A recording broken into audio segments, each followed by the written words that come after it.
بسم اللہ الرحمن الرحیم۔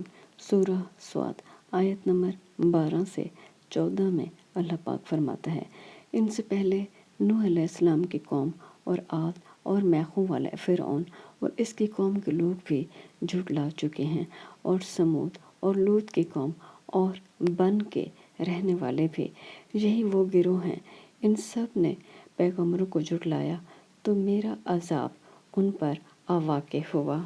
دوستو، یہاں پر پیغمبروں کو جھٹلانے کا مطلب ہے پیغمبر توحید کا پیغام دیتے تھے، جبکہ وقت کے فرعون شرک کو دعوت دیتے اور پھیلاتے تھے۔